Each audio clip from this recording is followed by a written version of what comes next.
can! It's over! He's done it again! Unbelievable! Oh, straight into the roof of the net. Nice one. Straight down the middle. So a good performance from both teams here. Hi, you're watching Firstpost. I'm Rupha Ramani. Let's get started.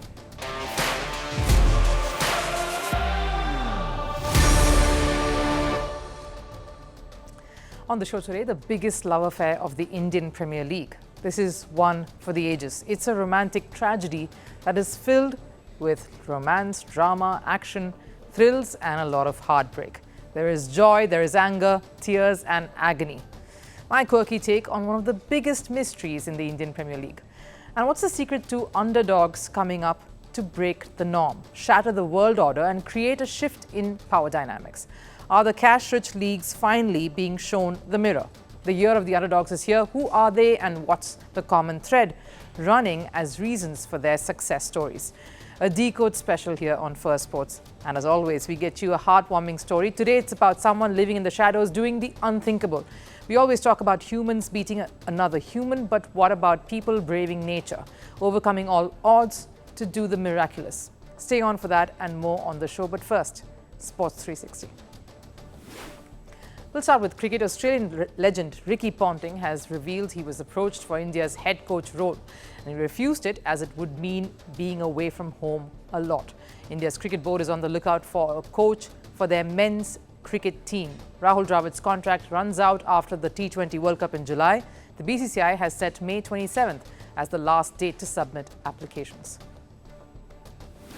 The first T20 international between Pakistan and England has been abandoned without a single ball bowled. The match at Headingley was called off due to rain. England hasn't played a single T20 international series since December 2023. The two sides will now face each other on the 25th May at Edgbaston. Over in tennis, world number one Novak Djokovic registered his 1,100th tour victory, and that too on his 37th birthday. Djokovic beat Yannick Hanfmann 6-3, 6-3 at the Geneva Open to reach the quarterfinals. Djokovic is only the third player to win 1,100 matches in the Open era. Jimmy Connors with 1,274 and Roger Federer with 1,251 are the only ones who won more matches than Djokovic. Over in football, UEFA has chosen Budapest to host the Men's Champions League final in 2026. It will be held at the Puskás Arena, which has a capacity of over 67,000 and is home to Hungary's national squad. Also, the Europa League final will be hosted in Istanbul's Besiktas Stadium, which has a capacity of around 43,000 spectators.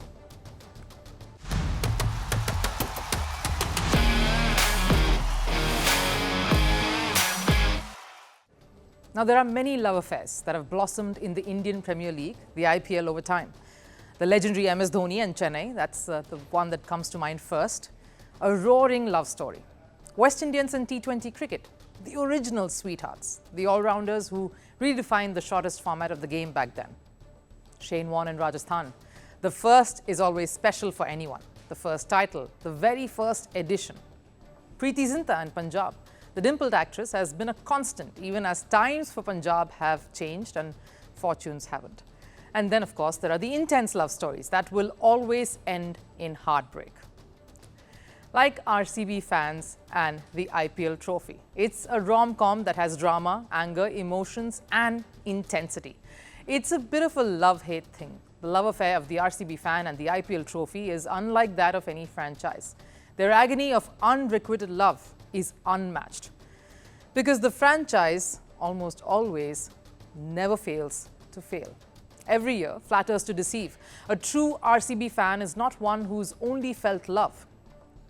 A true RCB fan has felt raw emotions ranging from deep love and adoration to surprise and pleasant shock and intense hatred. A true RCB fan has seen the whole gamut, the entire spectrum of emotions. It's a roaring, raging love affair. And every season is a roller coaster ride. What makes the story more heartbreaking is that every year the RCB fan is almost hypnotized into believing this year will be it, Ee Saala Cup Namde, their famous slogan, which translates to "this year the cup shall be ours." It's a strong belief that is reinstated, reinstilled at the start of every season, every year without fail. The pomp, the show, the social media big bang, the announcements, the hula hoop and the noise around the team is fabulous. It makes you truly believe this year will be it. It gives you that hope. And with a win against Chennai, like they did, a consecutive sixth win on the trot, the writing was on the wall. This year, Romeo and Juliet would reunite and rewrite the script. This year, the historic love story will be rewritten, and they had the perfect opportunity. RCB was riding high on momentum, confidence. Virat Kohli was emotional. Anushka Sharma, his wife, was in the stands, pumped up, cheering him on. Dinesh Karthik's stirring speech, Faf du Plessis' stunning fielding efforts, someone whispering God's plan. The signs were all there. And contrastingly, Rajasthan was in a bit of a slump. Seemed like they were still mourning Joss Butler's absence. They were on a losing streak. Perfect opportunity then for this year, the cup shall be ours. And the match had its moments too, even though the target seemed gettable. That stunning Virat Kohli run out from the deep where he sprinted into his wrong side, threw it back very sharp, and Dhruv Jurel was out by mere millimeters. The commentators saying it's still match on, 2 wickets in an over, and you never know, things would change. Even as Riyan Parag was on the cusp of scripting something magical for Rajasthan. Bengaluru's Mohammad Siraj gets 2 wickets, sends back Parag first up, and then the second, a brilliant catch running backwards, taken by none other than Faf du Plessis. And the RCB fan thinks once more, this cup is ours this year. And somehow, they fall short yet again. The dream comes to a crash, the Romeo-Juliet narrative intact. A loss once again, so near and yet so far in 2022 as well. Memes, of course, explode, as you would guess in this time we're in, and more so when it's about the Bengaluru IPL franchise, many probably made up by the die-hard RCB fans alone.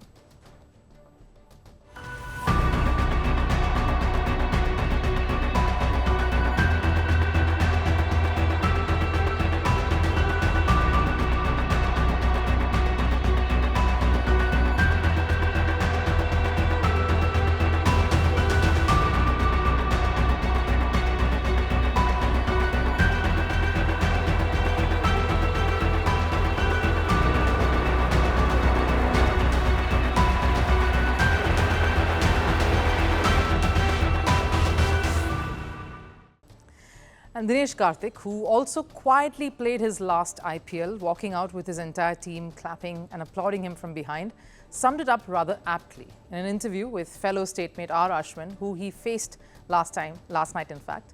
He spoke about the true RCB fan. RCB fans are loyalists.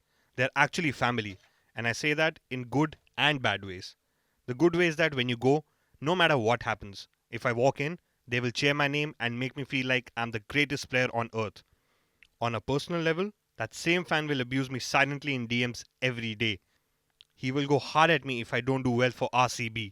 He will smash me, not just me, my family, and whoever is possible in my life. But to the outside world, they will not give up an RCB player. The fans will love them, and after a loss that completely, almost seemingly destroys the spirit, will come out of stuff, saying this. Now, the only option is to make a trophy, simple enough, or steal it, possibly. The last option, really. There were a few others too, like the next one. I saw a lot of variants of this one, of the CSK fans mocking RCB, who had beaten Chennai in their last game and celebrated like it was the last ever match. And that's why this is a torrid, stormy love affair like none other. The true Romeo and Juliet of the Indian Premier League. You sense a heartbreak always around the corner, but you are so deep in it, too invested to walk away with any better sense prevailing. And when there is true love, there's very little sense. The quintessential, unrequited love of the Indian Premier League. Football has become more about the merit of the rich. Clubs with more money will buy the best players, get the best facilities in place, and also get the best managers to get the best results. But this year has changed all of that. The big giants have had to take a back seat because the underdogs have been on the rise. The reason we are talking about it here as the league season is drawing to a close is that it wasn't just one club that rewrote a script that has been passed down the ages, which is spend more to reap more rewards. And while it's fascinating to watch clubs with history and stature win and further their legacy, the underdog story is what we truly live for.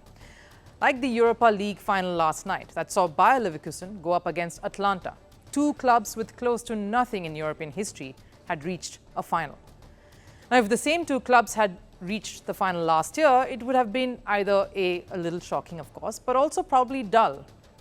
But not this year.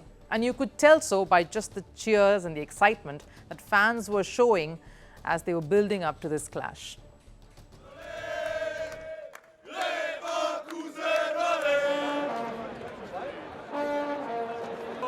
Come on, Shahrukh.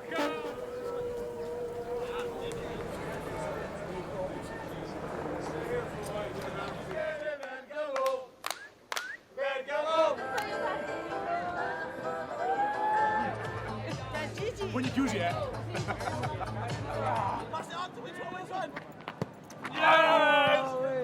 I hope at least 1-0 for Atalanta. I think Leverkusen are going to win 3-0. Right, like the fans are saying, everyone had their money on Xabi Alonso's Leverkusen because they clinched the German league title against all odds. They dethroned traditional powerhouses like Bayern Munich, and while Bayern kept attracting big players like Harry Kane or relied on their past, Leverkusen was busy creating a new one. They kept faith in youngsters and gave Xabi Alonso freedom to explore. And that too with limited financial resources. Not just the Bundesliga triumph that made their campaign special, it was Leverkusen's unbeaten run of 51 games across all competitions that earned them the tag of never losing. A club which was called Leverkusen for not winning a league title in 119 years, always losing the important games, was now being referred to as never losing. But that unbeaten run had to end someday, right? And it came against another club that has punched above its weight this season, Atalanta. The Italian club ended Leverkusen's 51-match unbeaten run last night. They beat Leverkusen 3-0 to clinch their maiden European trophy, a club that had not won a single European title in their history.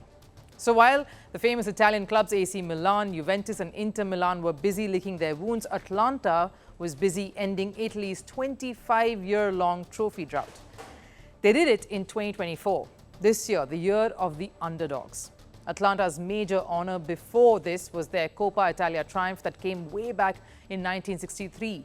For years, the club featured in the second division of the Italian league, Serie B, where they won 6 titles, and even in the third division, where they won the title in 1982. So clearly, the Europa League triumph was a major achievement for them.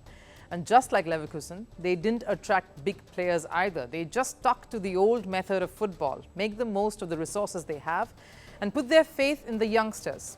Just like the Europa League final hero, Ademola Lookman, the winger who scored 3 goals in the final, has scored 30 goals ever since his arrival at the club in 2022. And everyone celebrated this triumph, including Lookman, whose dance moves are just as electrifying as his football.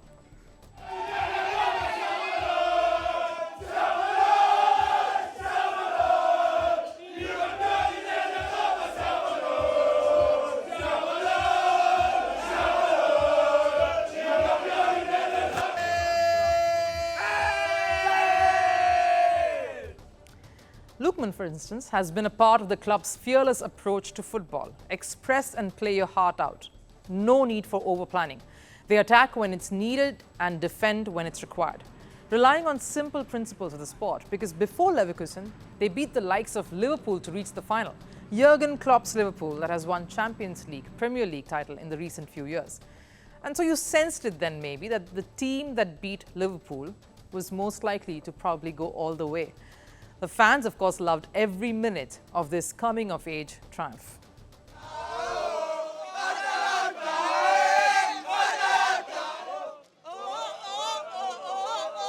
I campioni dell'Europa siamo noi!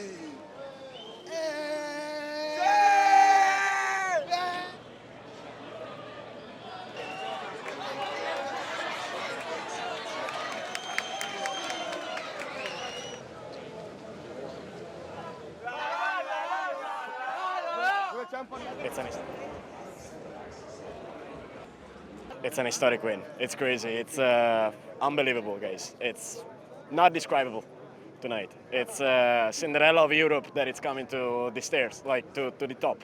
It's amazing. Yeah, Cinderella of Europe. I'll remember that phrase. But it isn't just Leverkusen or Atalanta that have been shattering the glass ceiling.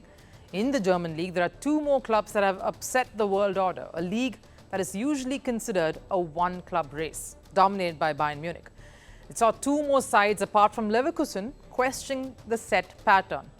Despite encountering formidable opponents in the Champions League, Dortmund defied all odds and made it to the final. Their thrilling performances on the pitch have captured the hearts of fans worldwide, proving that success isn't always about money. Without the star powers, the club has flourished under Edin Terzic. Dortmund are known for producing talents, and they continue to do so. Just like Leverkusen and Atalanta, they too have focused on building the club around youngsters.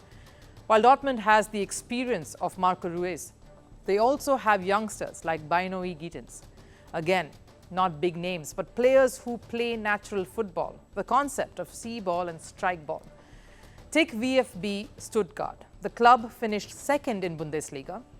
They've qualified for the Champions League next season. That's massive.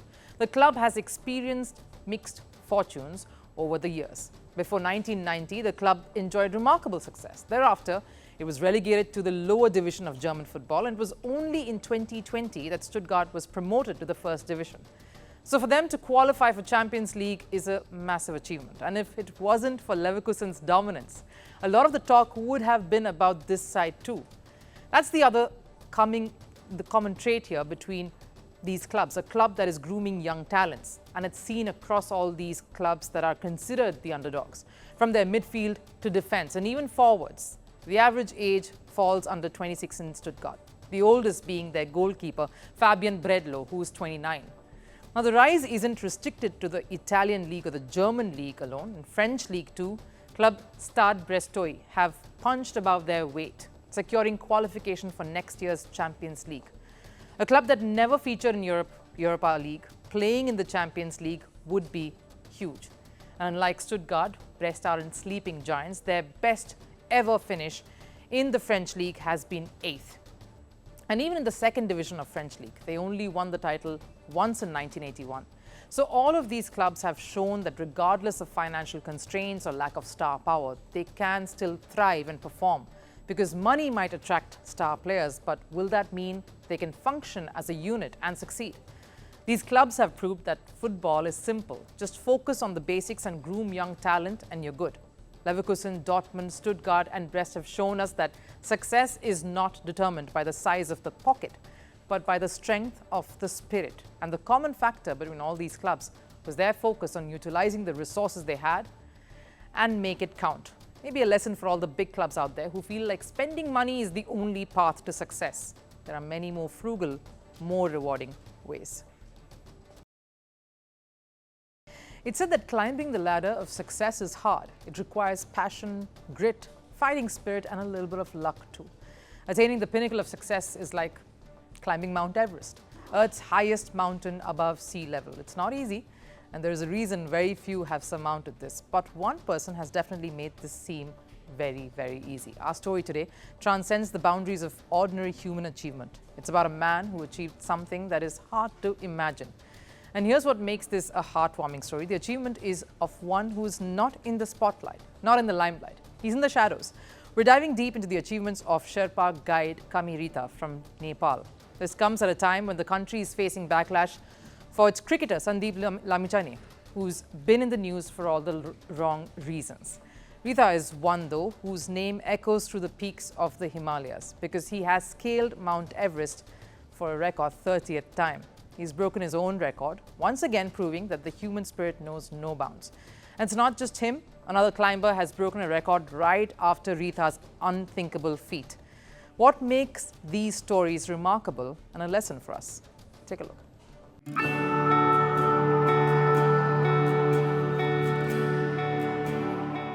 Born in the shadows of the world's highest peaks, Kami Rita's journey began long before he set foot on the Everest. Growing up in a small village in Nepal, he learned the value of resilience from a very young age. Against all odds, Kami Rita pursued his passion for mountaineering. His first brush with Mount Everest in 1994 was just the beginning of a lifelong love affair with the mountains. But it wasn't always smooth sailing. As you would know, it's humans versus nature, where so many things are not in your control. Kami Rita faced many challenges along the way, from treacherous weather to personal setbacks. Yet, with each obstacle, he emerged stronger, more determined than ever. With 30 climbs already, he has achieved the feat on record occasions. His closest competitor for the most climbs on Mount Everest is fellow Sherpa guide Pasang Dawa, who has done it 27 times. Rita's passion comes from his father, who was one of the first Sherpa guides. No wonder then that since his first climb in 1994, Rita has made sure that this is an annual affair for him. At 54, he is not thinking of slowing down. Rita's tryst with the 8,848 meter tall target is unmatched for. And to think he's the one in the shadows, helping climbers achieve their dreams. He fuels their ambition, helps them traverse one of the most treacherous journeys in the world. And here's the best part about this achievement.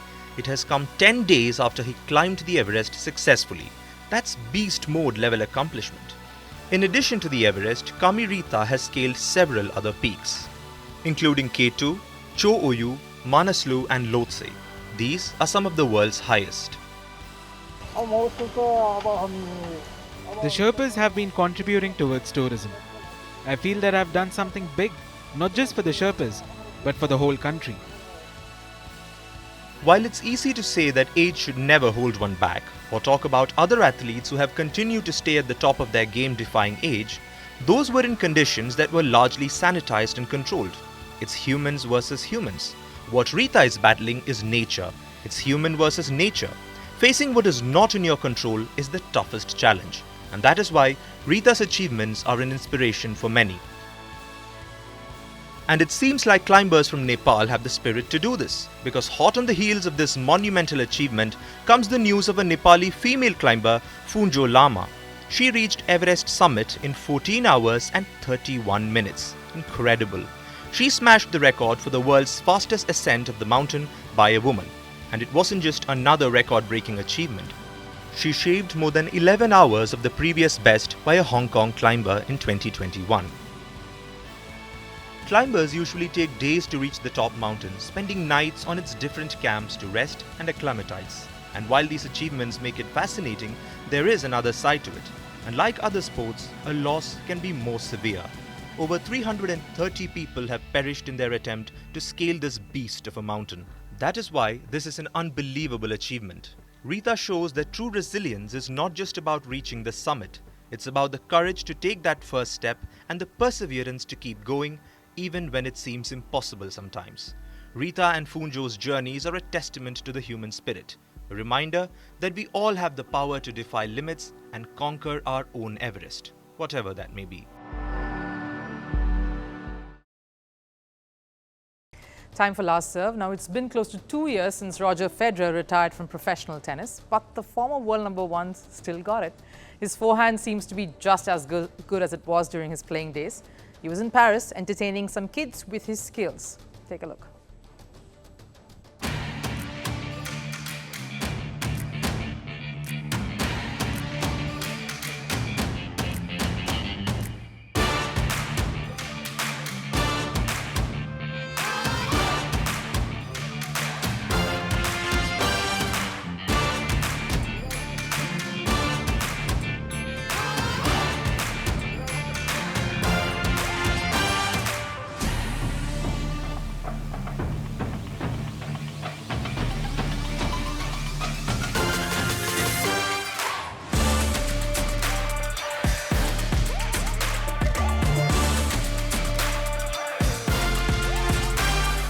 Well, obviously, with the French Open around the corner, all top stars have to gravitate to Paris. That does it here on Firstpost. I'll see you again tomorrow with some more stories. Till then, bye-bye.